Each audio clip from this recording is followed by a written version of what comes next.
Сәлем қыздар, сіздерге қолдың айранынан жасалынатын өте керемет дәмді болып пісетін оладьи жасап көрсеткім келіп тұр.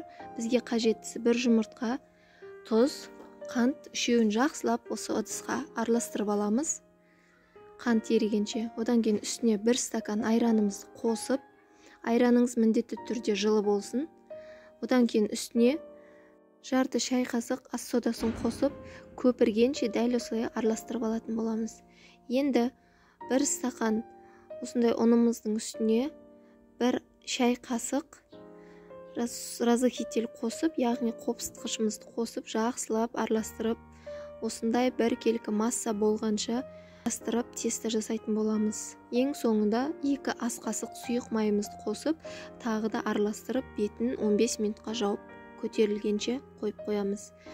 Қызып тұрған майда бір ас қасықтан 2 беті қызарғанша пісіріп аласыздар. Дәл осы рецепт бойынша жасап көріңіз, міндетті түрде ұнайды деген ойдамын. Ас болсын, каналыма тіркеліп лайк басуды ұмытпаңыздар.